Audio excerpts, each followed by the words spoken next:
Hi friends, once again welcome back to dragon ball episode 7 and 8. గత episode dragon ball లో గోకు యామ్చాని beat చేసి 6th dragon ball కోసం mount fry pan వైపు గా వెళ్తూ ఉంటారు. అండ్ వాళ్ళ వెనకాలే యామ్చా కూడా ఫాలో అవుతూ ఉంటాడు వాళ్ళ దగ్గర నుంచి డ్రాగన్ బాల్స్ ని దొబ్బేయడానికి. సో ఇక గోకు అండ్ తన బృందం మొత్తానికైతే మౌంట్ ఫ్రై పాన్ కి రీచ్ అవుతారు. అండ్ ఆ మౌంటైన్ మొత్తం ఫ్లేమ్స్ తో అయితే కవర్ చేయబడి ఉంటుంది. ఇక ఓర్లాంగ్ మనోలతో కనిపిస్తున్న క్యాస్టల్ లో యుమాయు అనే ఒక భయంకరమైన మాన్స్టర్ ఉన్నాడు. ఈవెన్ గోకు కూడా తనని బీట్ చేయలేడు. సో మనం తిరిగి వెనక్కి వెళ్ళిపోదామని చెప్తాడు. కానీ మన గోకుకి స్ట్రాంగెస్ట్ ఫైటర్స్ తో ఫైట్ చేయడం అంటే ఇష్టం కాబట్టి మనం లోపలికి వెళ్దామని చెప్తాడు. దీంతో ఓర్లాంగ్ అక్కడ నుంచి తప్పించుకోవడానికి ట్రై చేస్తాడు. దీంతో భూమా మళ్ళీ పీ పీ అని అరుస్తుంది. దీంతో ఓర్లాంగ్ షిట్ కి అయితే వెళ్తాడు. ఇక నెక్స్ట్ సీన్ లో ఒక అమ్మాయిని ఒక పెద్ద డైనోసార్ అయితే తరుముతూ ఉంటుంది. దీంతో అమ్మాయి భయపడుతూనే తన దగ్గరున్న స్పెషల్ హెల్మెట్ తో ఆ డైనోసార్ ని అయితే అంతం చేసి అక్కడే ఉన్న యామ్చాని చూసి తను కూడా ఒక ప్రమాదమే అనుకుని యామ్చా పైన కూడా అటాక్ అయితే చేస్తుంది. దీంతో యామ్చా అమ్మాయికి ఒక పంచ్ ఇచ్చి పడుకోబెడతాడు.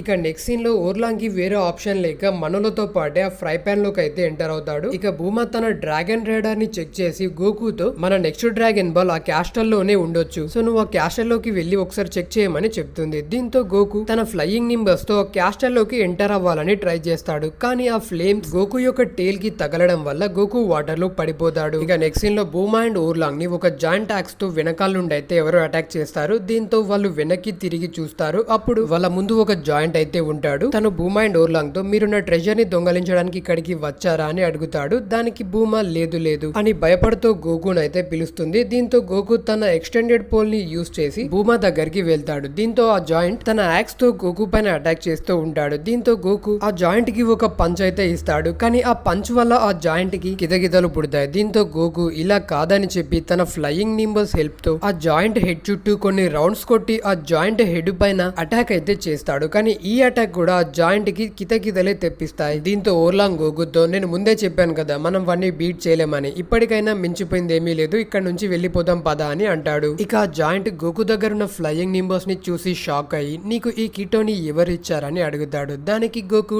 టర్టల్ హర్మట్ అనే ఒక పర్సన్ అని చెప్తాడు. దీంతో ఆ జాయింట్ మాస్టర్ రోషినే కదా, ఇప్పుడు ఆయన ఎక్కడ ఉన్నాడని గోకుని అడుగుతాడు. దానికి గోకు మాస్టర్ రోషి ఉండే లొకేషన్ ఎక్కడో చెప్తాడు. దీంతో ఆ జాయింట్ నేను మళ్ళీ తిరిగి నా క్యాస్టల్ కి వెళ్ళొచ్చని గోకు దగ్గరున్న ఆ ఎక్స్టెండెడ్ పోల్ ని చూసి మరి నీకు ఇదెవరిచ్చారని అడుగుతాడు. దానికి గోకు మా గ్రాండ్ ఫా గోహాన్ అని చెప్తాడు. దీంతో ఆ జాయింట్ చాలా ఎక్సైటెడ్ గా ఓ అయితే నువ్వు ద గ్రేట్ గోహాన్ సమా యొక్క మనవడివా అని అంటాడు. దానికి గోకు అయితే మీకు ఆయన తెలుసా అని అడుగుతాడు. దానికి ఆ జాయింట్ ఎస్ మాస్టర్ రోషి అండ్ నేను గోహాన్ సమా యొక్క టాప్ 2 స్టూడెంట్స్ మీ, నాకు నిజంగా చాలా హ్యాపీగా ఉంది. అండ్ నువ్వు నాకు ఒక హెల్ప్ చేయాలి. నేను తిరిగి నా క్యాస్టల్ లోకి ఎంటర్ అవ్వాలంటే ఈ ఫ్లేమ్స్ ని మాస్టర్ రోషి దగ్గర ఉండే బాషో ఫ్యాన్ తో మాత్రమే ఆర్పగలం. సో నువ్వు నీ ఫ్లయింగ్ నింబర్స్ హెల్ప్ తో మాస్టర్ రోషి దగ్గరికి వెళ్లి నా కోసం ఆ బాషో ఫ్యాన్ ని ఇక్కడికి తీసుకురా అని చెప్తాడు. దానికి గోకు సరే, కానీ రిటర్న్ గా నాకు నీ దగ్గరున్న డ్రాగన్ బాల్ కావాలి అని అంటాడు. దానికి యుమాయు ఓకే, కానీ నేను ఆల్రెడీ మాస్టర్ రోషిని కలవడానికి నా కూతురు చీచిని పంపించాను. నువ్వు వెళ్లే దారిలోనే తను ఎక్కడో చోటుని కనిపిస్తుంది. తిరిగి వచ్చేటప్పుడు తన్ని కూడా నీతో పాటు తీసుకురా. తనకి కాస్త సిగ్గెక్కువ, కానీ తను చాలా క్యూట్ గా ఉంటుంది. సో నువ్వెందుకని తనని పెళ్లి చేసుకోకూడదు అని చెప్పి తన ఫోటోని తీసి గోకుకి చూపిస్తాడు. దీంతో గోకు మాస్టర్ రోషి దగ్గరికి బయలుదేరుతాడు. ఇక ఇదంతా గుంటనక్కల చాటుగా గమనించిన యామ్చా ఇందాక నేను నాక్ చేసి పడుకోబెట్టింది గుమాయు గాడి ఓన్లీ డాటరా, ఈ విషయం కనుక వాడికి తెలిస్తే మనం చచ్చాం అని చెప్పి మళ్ళీ చీచి దగ్గరికి వెళ్ళి తనని పైకి లేపి ఇందాక అలా చేసిన దానికి సారీ, యాక్చువల్ గా నాకు నువ్వంటే ఇష్టం అని చెప్పి చీచిని అలా మాటలో పెట్టి వాళ్ళ అక్క నుండి మళ్ళీ ఎస్కేప్ అవుతారు. సో ఇక నెక్స్ట్ గోకు చీచి దగ్గరికి వచ్చి జరిగిందంతా తనకి ఎక్స్ప్లెయిన్ చేసి ఈ ఫ్లయింగ్ నింబర్స్ ని కేవలం ప్యూర్ హార్టెడ్ పీపుల్ మాత్రమే రైడ్ చేయగలరు అని అంటాడు. దీంతో చీచి నాది చాలా ప్యూర్ హార్టెడే అని చెప్పి గోకు యొక్క టేల్ హెల్ప్ తో ఫ్లయింగ్ నింబర్స్ పైగా అయితే ఎక్కుతుంది. దీంతో గోకు కింద పడిపోయి చీచితో నువ్వెప్పుడు మళ్ళీ అలా నా టేల్ లాగకు, ఎందుకో తెలీదు, ఎవరైనా సరే నా టేల్ అలా లాగితే నా ఎనర్జీ మొత్తాన్ని ఒక్కసారిగా కోల్పోతాను అని చెప్తాడు. ఇక ఇదంతా మళ్ళీ ఆ గుంటనక్క యామ్చగాడు అయితే వింటూ ఉంటాడు. సో మనం గోకుని బీట్ చేయడానికి ఇది మనకు చాలా బాగా యూస్ అవుతుందని అయితే అనుకుంటాడు. సో ఇక నెక్స్ట్ గోకు అండ్ చీచి ఆ ఫ్లయింగ్ నింబర్స్ పైన వెళ్తూ ఉంటారు. సో ఇక మన గోకు గురించి తెలిసిందే కదా,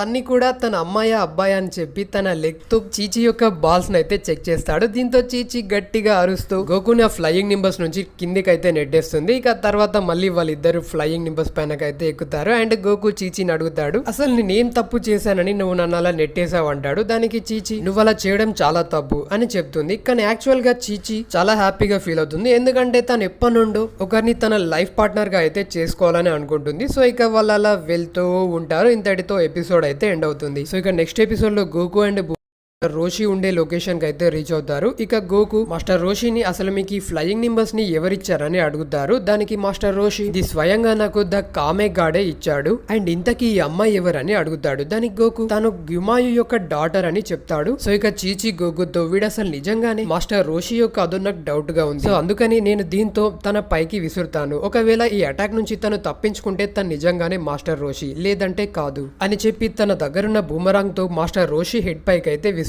అది నేరుగా వెళ్లి మాస్టర్ రోషి యొక్క మంత్రదండాన్ని విరగొట్టి మాస్టర్ రోషి యొక్క హెడ్ లోకి అయితే దిగుతుంది. దీంతో చీచి అయితే నువ్వు మాస్టర్ రోషివి కాదని అంటుంది. దాంతో మాస్టర్ రోషి తన దగ్గరున్న డ్రైవింగ్ లైసెన్స్ ని తీసి చూపిస్తాడు. అప్పుడు చీచి అయితే నమ్ముతుంది. సో ఇక వాళ్ళు ఇంతకీ ఇక్కడికి ఎందుకు వచ్చారో మాస్టర్ రోషికి అయితే ఎక్స్ప్లెయిన్ చేస్తారు. దాంతో మాస్టర్ రోషి బాషో ఫ్యాన్ అసలు ఎలా వర్క్ అవుతుందో వాళ్ళకి చెప్తాడు. ఆ ఫ్యాన్ తో ఒక్కసారి స్వింగ్ చేస్తే లార్జ్ అమౌంట్ ఆఫ్ విండ్ అయితే ప్రొడ్యూస్ అవుతుంది. అదే 2 సార్లు స్వింగ్ చేస్తే క్లౌడ్స్ ప్రొడ్యూస్ అవుతాయి. అదే 3 సార్లు స్వింగ్ చేస్తే హెవీ అమౌంట్ ఆఫ్ రెయిన్ అయితే ప్రొడ్యూస్ అవుతుంది అని చెప్పి గోకుని ఒక పక్కకి తీసుకువెళ్లి, నేను నీకు బాషో ఫ్యాన్ ఇవ్వాలంటే ఒక కండిషన్ ఉంది, నాకు భూమా తన బంబం చూపిస్తే నేను నీకు బాషో ఫ్యాన్ ని ఇస్తానని చెప్తాడు. దానికి గోకు కూడా ఓకే అంటాడు. ఇక మాస్టర్ రోషి ఈ విషయం చీచీకి అయితే అసలు తెలియనివ్వకని చెప్తాడు, ఎందుకంటే చీచీకి తెలిస్తే మాస్టర్ రోషి పని అయిపోతుంది, ఎందుకంటే ఆల్రెడీ తను స్టార్టింగ్ మనోడి హెడ్ అయితే బగలగొట్టింది కదా, సో ఆ మాత్రం భయం ఉంటదిలే మరి. సో ఇక మాస్టర్ రోషి ఆ బాషో ఫ్యాన్ కోసం వెతుకుతూ ఉంటాడు అండ్ సడన్ గా మాస్టర్ రోషికి అయితే గుర్తొస్తుంది ఆ ఫ్యాన్ ని తను ఎప్పుడో బయట పడేశాడని. ఇదే విషయాన్ని గోకుకి అయితే చెప్తాడు. దీంతో మాస్టర్ రోషి స్వయంగా మౌంట్ ఫ్రై ప్యాన్ కి వచ్చి ఆ మంటల్ని ఆర్పేస్తానని చెప్తాడు. దానికి గోకు అసలు నువ్వు నిజంగా మంటల్ని ఆర్పగలవా అని అడుగుతాడు. దానికి మాస్టర్ రోషి ఈ టర్టల్ హర్మెట్ చేయలేని పని అంటూ ఏదీ లేదు అని అంటాడు. సో మాస్టర్ రోషి ఫ్లయింగ్ నింబర్స్ పైన రైడ్ చేయలేడు కాబట్టి బేబీ కెమెరా అనే ఒక ఫ్లయింగ్ యానిమల్ పైన మాస్టర్ రోషి, గోకు అండ్ చీచి ఫ్లయింగ్ నింబర్స్ పైన మౌంట్ ఫ్రై ప్యాన్ కి అయితే రీచ్ అవుతారు. ఇక మాస్టర్ రోషి గోకుకి తాము చేసుకున్న అగ్రిమెంట్ గురించి గుర్తు చేస్తాడు. దీంతో గోకు భూమాతో నువ్వు నీ బంబంని మాస్టర్ రోషికి చూపించాలట అని చెప్తాడు. దానికి భూమా ఫస్ట్ అయితే ఒప్పుకోదు. దీంతో మాస్టర్ రోషి నేను ఈ మంటలు ఆర్పితేనే మీకు డ్రాగన్ బాల్ లభిస్తుంది, సో బాగా ఆలోచించుకొని డెసిషన్ తీసుకొని చెప్తాడు. దీంతో భూమా అయితే దానికి ఒప్పుకుంటుంది, కానీ ఒక కండిషన్ అయితే పెడుతుంది. సో ముందైతే నువ్వు ఈ మంటల్ని ఆర్పేయి, ఆ తర్వాత నేను నా బంబంని చూపిస్తానని అయితే అగ్రిమెంట్ చేసుకుంటారు. దీంతో మాస్టర్ రోషి ఆ క్యాస్టల్ ముందుకు వెళ్లి నిల్చొని తన షర్ట్ అయితే తీసేస్తాడు. దీంతో తన వీక్ బాడీని చూసిన భూమా తన ఈ మంటల్ని ఆర్పలేడులే అని అనుకుంటుంది. కానీ సడన్ గా మాస్టర్ రోషి తన బాడీని సూపర్ మజిల్స్ గా ట్రాన్స్ఫార్మ్ చేసి తన బాడీలో ఉండే ఎనర్జీని అంతా ఒక సెట్ అండ్ పార్ట్ లోకి తీసుకువచ్చి ద లెజెండరీ కామే హామేహా అనే తన స్పెషల్ మూవ్ తో ఆ మంటలతో పాటు ఆ క్యాస్టల్ ని కూడా డిస్ట్రాయ్ అయితే చేస్తాడు. దానికి మాస్టర్ రోషి వాళ్ళకి సారీ చెప్తాడు. సో దీంతో గ్యుమాయు క్యాస్టల్ దేముందులే మళ్ళీ కట్టుకోవచ్చు, ఈ ప్రమాదకరమైన మంటల నుండి మమ్మల్ని కాపాడావు, చాలా థ్యాంక్స్ అని చీచి అండ్ గ్యుమాయు మాస్టర్ రోషికి అయితే థ్యాంక్స్ చెప్తారు. ఇక భూమా అండ్ ఓర్లాంగ్ ఆ డ్రాగన్ రేడర్ హెల్ప్ తో కూలిపోయిన ఆ క్యాస్టల్ లో డ్రాగన్ బాల్ కోసం వెతుకుతూ ఉంటారు. సో ఇక మాస్టర్ రోషి యొక్క కామెహామెహా టెక్నిక్ ని చూసి ఇంప్రెస్ అయినటువంటి గోకు తనకు కూడా ఆ మూవ్ ని నేర్పించమని అడుగుతాడు. దానికి మాస్టర్ రోషి నువ్వు గనుక ఈ టెక్నిక్ ని నేర్చుకోవాలంటే నువ్వు 50 years ట్రైనింగ్ తీసుకోవాల్సి ఉంటుంది అని అంటాడు. దాంతో గోకు 50 years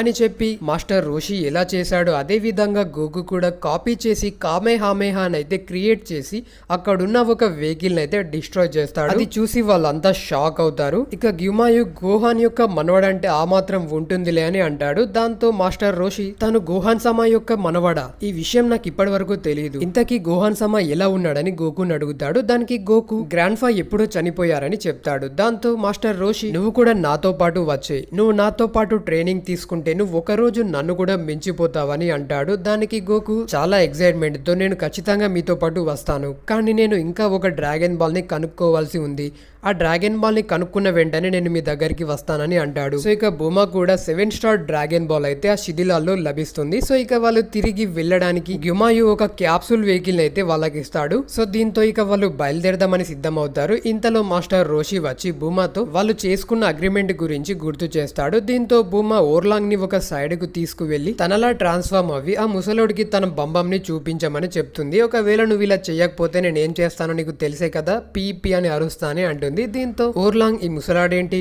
నాకంటే పెద్ద కామాందోడ్లా ఉన్నాడే అని చెప్పి తన బంబం అయితే మాస్టర్ రోషికి చూపించి కాస్త అలా ఎంటర్టైన్మెంట్ చేస్తాడు మాస్టర్ రోషిని. సో ఇక చీచి గోకుతో ఇంకొన్ని ఇయర్స్ అయిన తర్వాత నువ్వు తిరిగి వచ్చి నన్ను పెళ్లి చేసుకో అని అడుగుతుంది. దానికి గోకు పెళ్ళా అంటే ఏంటి, నాకు అదంటే ఏంటో తెలీదు, కానీ నీకు కావాల్సింది అదే అయితే కొన్ని ఇయర్స్ తర్వాత నేను మళ్ళీ వచ్చి నిన్ను పెళ్లి చేసుకుంటాను అని అంటాడు. దీంతో చీచి అయితే చాలా సిగ్గుపడుతుంది. సో గోకుకు అయితే అసలు అర్థం కాదు ఎందుకని తను అలా సిగ్గుపడుతుందో. సో మనోలిక తమ ఫైనల్ డ్రాగన్ బాల్ కోసం తమ జర్నీ అయితే స్టార్ట్ చేస్తారు. ఇక ఈ గుంటనక్క యామ్చాగాడు కూడా వాళ్ళ వెనకాలే వెళ్తూ ఉంటాడు. ఇంతటితో ఎపిసోడ్ అయితే ఎండ్ అవుతుంది. సో గాయస్ ఇది dragon ball episode 7 and 8. So guys నేను ఆల్రెడీ మీకు ముందే చెప్పాను వీడియోస్ కనుక తొందరగా రావాలంటే నేనైతే ఒక లైక్ టార్గెట్ అయితే ఇస్తున్నాను, 100 లైక్ టార్గెట్స్. ఆ లైక్ టార్గెట్ ని కంప్లీట్ చేసిన వెంటనే నేను మీకు వీడియో అయితే నెక్స్ట్ వీడియో అప్లోడ్ చేస్తాను. సో హోప్ అర్థం చేసుకొని సో తొందరగా లైక్స్ కొట్టేయండి. అలాగే వీడియో ఎలా కింద కామెంట్ చేయండి. ఎవరైనా కొత్తగా మన ఛానల్ని విజిట్ చేస్తున్నట్లయితే ప్లీజ్ సబ్స్క్రైబ్ చేసుకోవడం మర్చిపోకండి. థ్యాంక్ యూ, జై హింద్.